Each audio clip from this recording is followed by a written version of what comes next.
Welcome to another In Wheel Time podcast, a 30-minute mini version of the In Wheel Time car show that airs live every Saturday morning, 8 to 11 a.m. Central. As I like to say, howdy. I like saying that. I do like saying that. I believe that was Minnie Pearl. Yes, wasn't it was. He used to keep the price tag on his headset. Used to keep the price tag. Used to. Remember? Remember used to? Welcome to the In Wheel Time Car Talk Show. Coming up, we're going to look at the stories making automotive news headlines this week. We also have some features that we're going to do in this segment. We're supposed to have our guest from Coffee and Cars Woodlands High School style, but I don't think that's happening today. Well, I think that most of the car shows, outdoor stuff anyway, I think that is a nay. Well, even today. if they're undercover or in a spot where they can talk, they should call in. Really? Just saying. Get the phone wet. Well, not if you're covered, if you're in a building. Okay. I have today, like I try to slip in here every once in a while, some of Hemmings Marketplace sold cars roundup. I get that feed, you know? Oh, yeah. And I thought it would be interesting to start off with a favorite of yours. That'd be the Cadillac. Cadillac 1980. Let's end it right there. Coupe de Ville. I actually bought, it wasn't an 80, it was a later model than that, but it was a Coupe de Ville. And I loved that car. Looked good, two-door, awesome. This particular one sold for $7,000. Nice. Yeah. Weekend project car. 71, here's another one of yours, Chevy Nova. Oh. This is an SS Tribute with a 468 big block. It's not a Yanko, 468. No. This is a tribute. 72. This is a tribute car. Okay. So in other words, probably started off as a six-cylinder, Yep. and then they've converted it to make it look like an SS. Sold for $25,200. It was a pretty good looking car. Somebody had put a lot of work and time and money into it. How about a 65 Chevy Impala SS? Yeah. Sold for $51,975. That's in your price range. Granddaughter. Your daughters and granddaughters, Mike. Yeah. Think of them. That had to be one of those, like you were showing a picture a while ago. Here's 1 another year. Cadillac. 1987 Cadillac Brougham. Oh. Full-size rear-wheel drive luxury car. Looks great. $5,400. Yeah, baby. Jeff, that's That's got me, your man. name written all over that. Telling you. Yep. Yep. How about a one-owner 1989 Chevy Corvette Coupe with less than 13,000 miles on it? What year? A 1989. 89. Sold for $17,351. Wow. One owner. Garage kept. Beautiful car. There it is. No horsepower, though. 89. They were Starting to to come back out of it, yeah. A 1967 AMC Yes. Rebel Oh, yeah. SST. Talk about a one-off car. $28,350.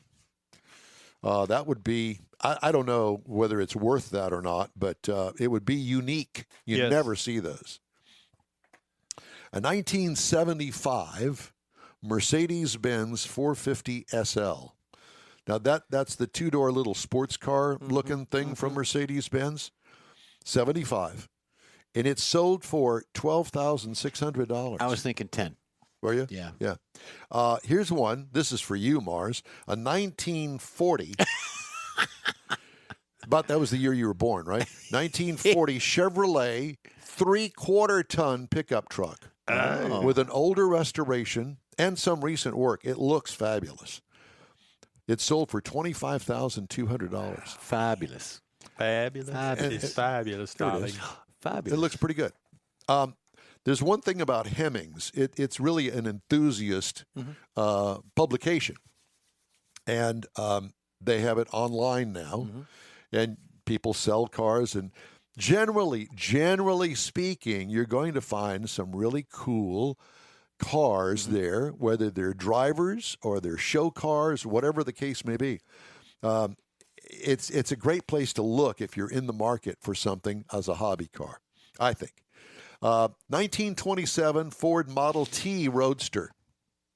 That was, No, that was the year you were born. That's right. a factory type Model T. No, it's a Roadster. It's a hot rod. Oh, okay. You know, skinny tires up front, fat ones in the back. Yeah. Sold for $21,000. Boy, I'm all That's over kinda that. cheap. Not on the verge of being a rat rod. Just on the verge. Here's one. This would be for Conrad. Low mileage, 1985 Oldsmobile Cutlass 442. Looks like it has T-tops. Sold for $32,550. These are cars that you could, roughly speaking, depending on how deep your pockets are, most people can afford. Here's one. This is for you, Jeffrey. Another one. My collection's growing. A 1986 AMC Eagle Oh, yeah. limited station wagon with less than 39,000 original miles. It Hold me sold back. for $16,800. Yeah, you know why it's so low miles? The odometer doesn't work when it's being towed. You know, I ain't talking to you no more. it actually wasn't a bad-looking car. No. They didn't sell many of them. The but it wagons, wasn't- any wagon you got, you could have a Yugo wagon. How about a modified 1949 Willis Overland Jeepster convertible with a Chevy small block V8? Ooh, You now you're you talking. discussed that one before a few weeks ago. $13,125 is what it sold for. That would be one of those. Al, let me smoke my pipe and give it down the street here in the neighborhood. Let's go buy some Grey With a nice Poupon. little rumble from the pipes. I don't know about that. Well, if it's you got a a small Chevy, block. yeah, but you could do that. It's not. Put some it's- cherry that's bombs not- on it. It's not really that kind of a cherry car. bombs. It is. Cherry bombs. You're dating yourself again. Yeah. Speaking of Nobody else will. dating yourself, here you go. 74. This is for. This would be for Kathy. Okay. 1974 Ford Gran Torino Elite No. two-door hardtop. That would be me. $12,600. Gran Torino. Yeah. Uh-huh. Sweet. Anyway, Starsky Hutch. Yeah. kind of. Anyway, those Clint Eastwood. Kathy and Jeff. Clint Eastwood. those well, it's copper colored. It's all right. Wrap it. Copper's cool. Yeah.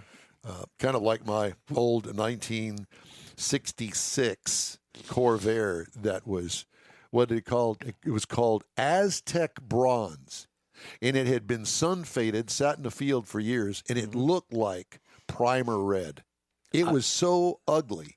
I can't even begin to explain Well, to the you. color you just stated, we call that champagne. No, this is too dark for champagne. A Buick. This would LeSabre be more champagne. along the lines of Miller High Life beer, bottled beer. Oh, yeah. Still, that's good. If you like Miller High Life. I'm not a big Miller fan, but whatever. Okay. I have other things. I did want to remind everybody, we're going to have Steve Green from Autorama on a little bit later on. But don't forget, next Thursday is the opening of Houston Autorama. It runs from Thursday, Thanksgiving Day in the afternoon. It opens at 3 o'clock. And it runs all the way through Sunday. Yeah. I just wanted to make sure that We'll be there. Yeah, Thursday 3 to 8, Friday 10 to 8, Saturday 10 to 8, Sunday 10 to 6. George R. Brown Convention Center. You can get discount coupons at O'Reilly Autorama, at O'Reilly Auto Parts for the Autorama. So there's that. $23 for an adult. Get you in. Get you in, and then you get the $2 coupon and $21. Yeah. And with the $2, you can buy yourself water. Yeah. You can. And there's food stations. There's drink stations. Matter of fact, somebody said to me, "Well, what are you doing for Thanksgiving?" Because normally I'm down there. Oh, we asked you that yesterday. And I'm not going to go down there, I don't think, on Thanksgiving Day. But normally I'd go down there, work the booth on Thanksgiving afternoon, and have me a chili dog. Yeah. Nothing like some good old chili dogs on From Thanksgiving the Day. GRB. From the GRB chili dog. Right, Nothing GRB like it. chili. If you haven't been there, do it. This is a story for you. Another one. Another one for you. Car collection's Well, growing. because Jeff, is from Dearborn, Michigan, Dearborn Heights. Blue Oval City Yes. in Tennessee is a linchpin in CEO Jim Farley's $50 billion plan to build 2 million battery-powered automobiles a year by the end of 2026 for the Ford brand. And it seems that the dinner rush is on at Sugar's Diner in Stanton, Tennessee, the only restaurant in this town of 452 souls. Wow. Where Blue Oval City is being built.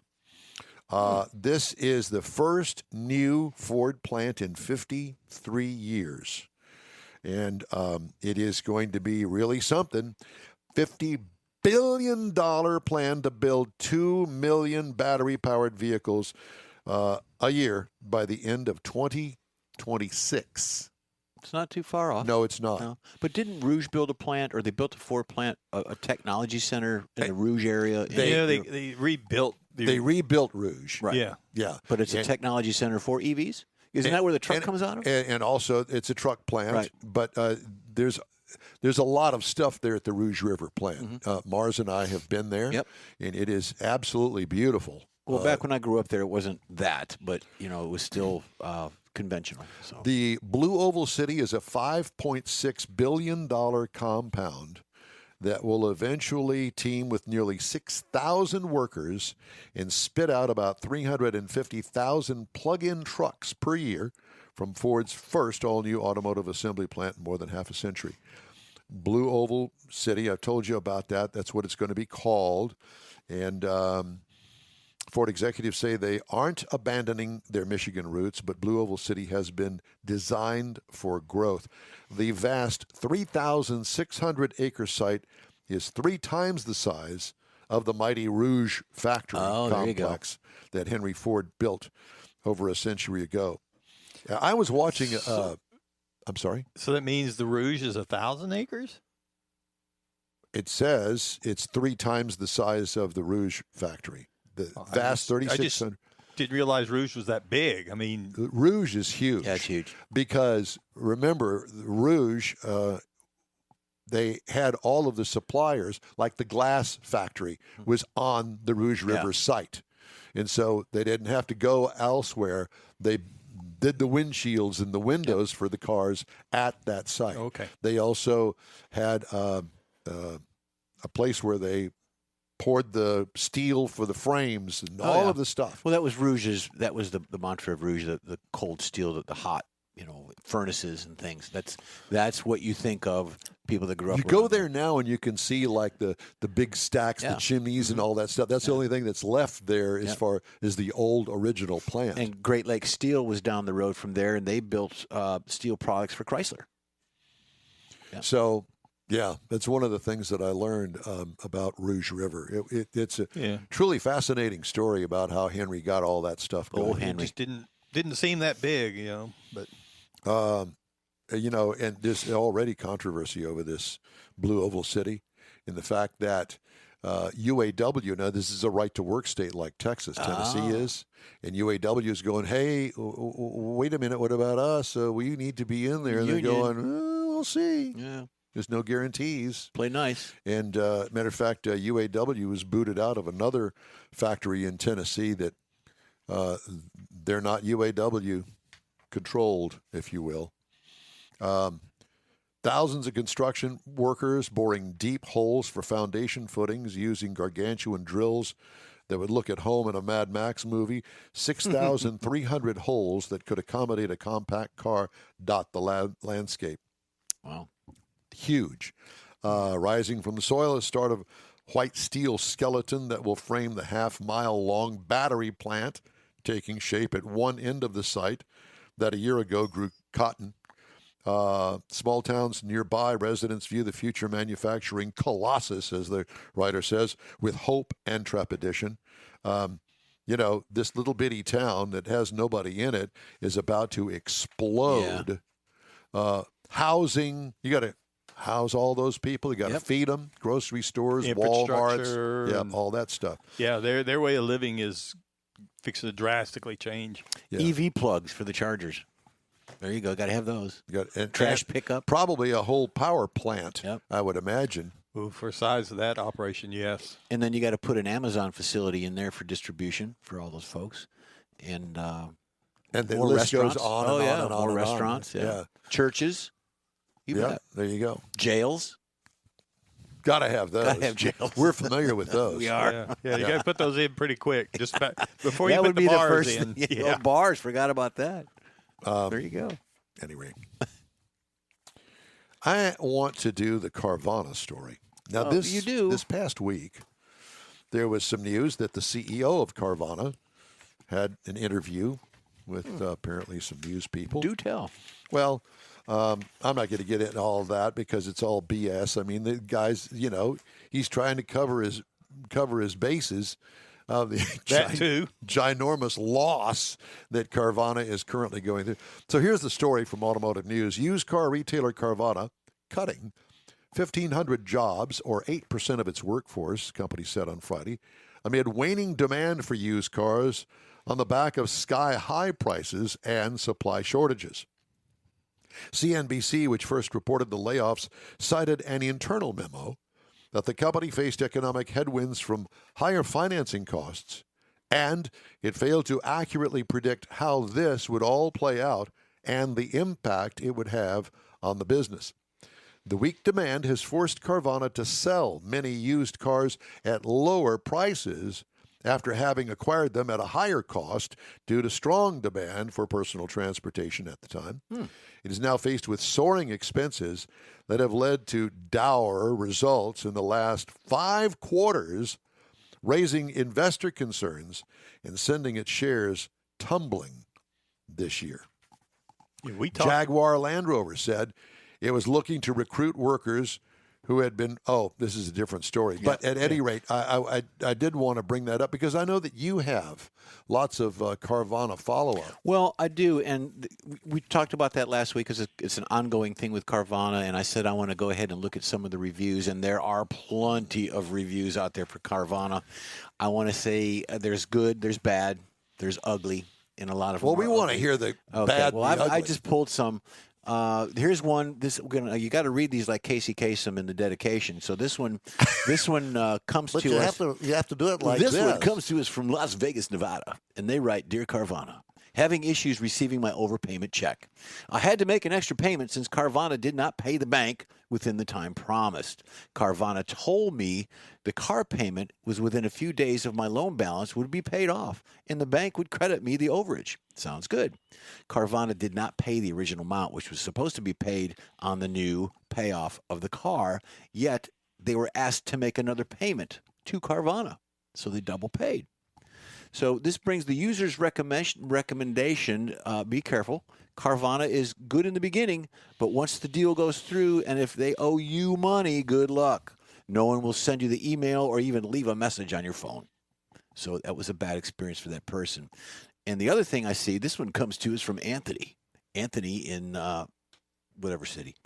No delivery for cash. There's no city there? No, he's just Anthony. Just Anthony. For Carvana to make the decision not to deliver if a customer utilizes a third-party finance or pays in cash is a very, very poor business decision, according to Anthony. This is a tactic to steer customers into their financing, Carvana's financing, and also the rates are astronomically high. The business tactic negates the convenience of the service, which led this customer to cancel the deal. Now, the customer missed some time off of work. They had to be negotiating with Carvana. And it turns out if you do not finance through them, you do not get delivery. So you're on your own.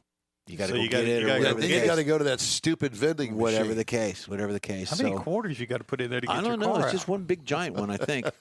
And then this one.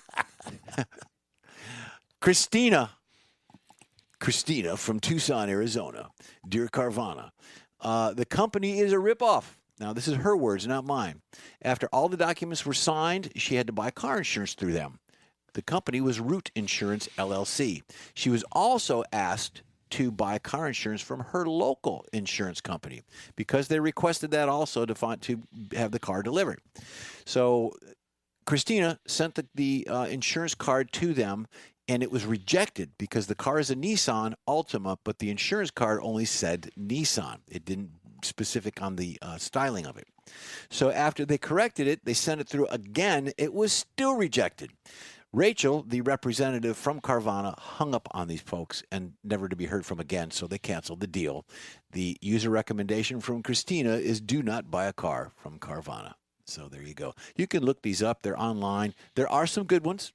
Not many, but most of them are challenges. Now, Carvana did resolve a lot of these, allegedly. I don't know these people personally, but according to what they say, some of it's been resolved. So good for them. Well, I like the way that Carvana floats money. Yeah. And the fact that they don't pay the state their taxes, they don't pay the fee for the registration, and the registration runs out, and where's my tag that I paid for? Exactly. Well, they're floating the money. Yeah. And they're not paying for it until the last second, so you don't get your license plate. And apparently they're not paying for it at the last second. Maybe that was their intention. Yeah. Well, that's what they say their intention You don't know what the intention is. Allegedly type thing. So yeah, it's just. Well, yeah, that goes without saying. But you could look these up on any car company, the good, the bad, and the. Well, there's reviews. other online retailers. Vroom. Yeah, I see a lot of Vroom plates. Yeah. True Car. Mm-hmm. There's a bunch of them on there, and I guess what ticks me off is that Carvana is spending millions of its dollars on advertising, and this is what you get. Really? I don't know as if they'll go out of business, but I think that this CEO needs to go. And then probably combine or be purchased, bought out, whatever the case. I guess. Or maybe you'll see those vending machines 30 years from now turned into, a used car lot or something. Giant bags of Fritos in them. Ooh, yeah. Wouldn't that be great? Come down, you get a giant bag to put in your chili. Popcorn. Popcorn's good, yeah. A giant popcorn maker on the side of the road. Yeah. With an EV Stop, plug. fill it up. With an EV plug. There you go. Yeah. Electric. Plug your car in, get some juice. I'm sure that there's a and get some used car popcorn. dealer over there in Naderville that could use one of those vending machines. See, we're giving out these grand ideas. Somebody's going to do that, and we're not going to get paid for it. Do you have any used Again. car lots in Naderville? Oh, yeah. Do you? One. I mean, Is the it new Mike's used car lot? No, it's Michael's. It's Michael's used car lot. So there's your invitation to go right in there, get that. You wouldn't even have to change the name of it. No. Yeah, you're right. And you get a bag of Fritos. Mm-hmm. Yep. All right. Jaguar Land Rover says it was looking to recruit workers who have been fired by technology companies such as Meta Platforms, which is Google? no, it's Facebook. Oh. And Twitter to fill digital and engineering vacancies. The automaker wants to hire about 800 workers across the U.S., UK, Ireland, India, China, Hungary, JLR said in a statement Friday. Jobs are in areas including autonomous driving, artificial intelligence, electrification, cloud software, data science, and machine learning. So if you're looking for a job and you got those skills, there you go. Go to work for JLR. Okay. Not a big fan, but whatever. National Automobile Dealers Association on Wednesday applauded the Senate introduction of legislation that would help law enforcement combat an alarming rise in catalytic converter thefts in the United States. The bill, known as the Preventing Auto Recycling Theft, or PART Act, in September, following an earlier effort this year in the U.S. House of Representatives. Bill aims to reduce catalytic converter thefts by requiring new vehicles to have the VIN stamped onto the converter, allowing law enforcement officers to link stolen parts to the originating vehicles. The bill also would create a grant program to allow dealers, repair shops, and other eligible parties to stamp VINs onto the converters of existing vehicles and establish federal criminal penalties for theft, sale, trafficking, or known purchases of stolen catalytic converters of up to 5 years in jail. In the U.S., catalytic converters are being stolen at increasingly higher rates because they contain costly precious metals that you already know about, platinum, palladium, and rhodium, that are not easily traceable. Stolen converters can go for up to $350 each on the black market. but can cost vehicle owners as much as $2,500 to replace. Just ask my son. He's had 2 off of his, but he's had them replaced and all that good stuff. And didn't they put the responsibilities on the metal recycling folks too, that they should be part of that, where they're not taking them in, even though it has or does not have. So who do you sell rhodium to? No. I mean, just the palladium. Who do you sell? I understand, but who do you sell that to? Oh, well, what are you, Mike Mars? You're a precious metals dealer. Yeah, and you buy rhodium and palladium and titanium. Standing down on the corner in a trench coat. We've come. You want some rhodium? We've come for your palladium, Chuck. But so I don't understand. I got a pound here.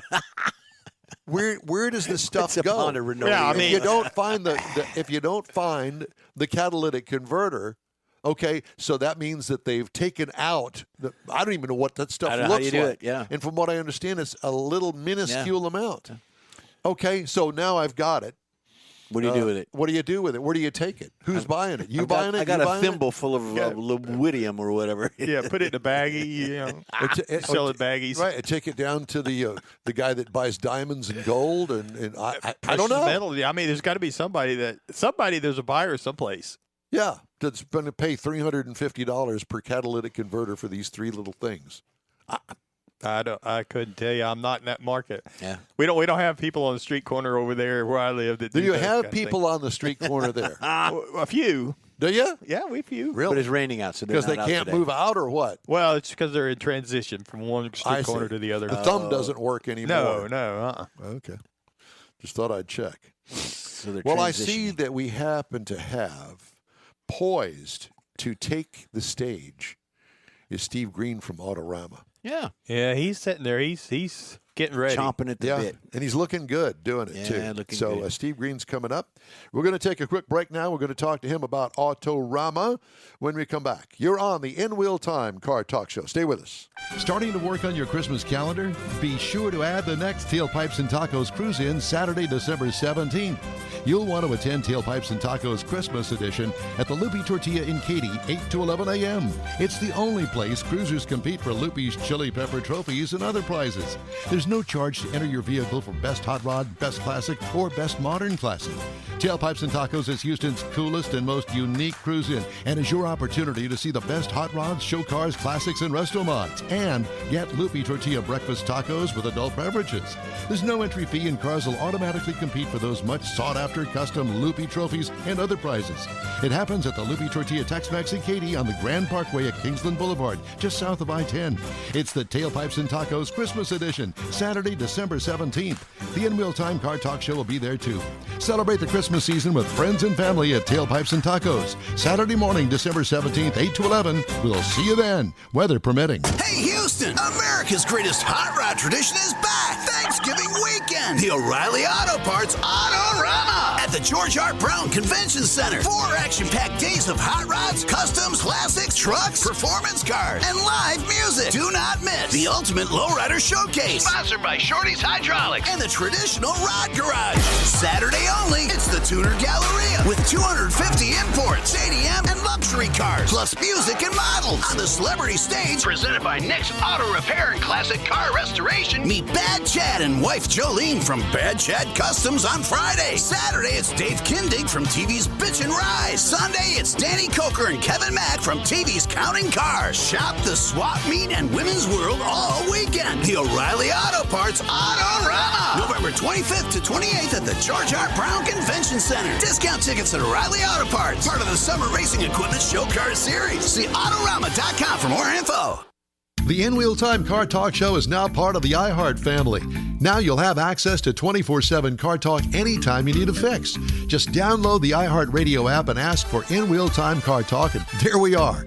Be sure to save us in your iHeart library for instant access. No matter where you are, you have the best Car Talk Show right on your PC, laptop, or mobile device and never have to worry about finding us again. Of course, you can always get access to our video and audio streams via InWheelTime.com and your favorite podcast channel, and all of this is free to you. From the iHeart Radio app, you'll not only hear our Saturday morning live show, but the best shows of the past, updated weekly. Never miss a minute of up-to-date new car reviews, pre-owned reviews, Conrad's Car Clinic, informative interviews, automotive news, and the most fun car talk show on the planet. Just download the iHeart Radio app, search for In Real Time Car Talk, save it to your library, and with a tap of the icon, you'll be in touch with your favorite Car Talk team. In Real Time Car Talk, streaming now on iHeart.com/In Real Time Car Talk. That's it for this podcast episode of the In Real Time Car Show. I'm Don Armstrong, inviting you to join us for our live show every Saturday morning, 8 to 11 a.m. Central on Facebook, YouTube, Twitch, and our InRealTime.com website. Podcasts are available on Apple Podcasts, Spotify, Stitcher, iHeart Podcast, Podcast Addict, TuneIn, Pandora, and Amazon Music. Keep listening, and we'll see you soon.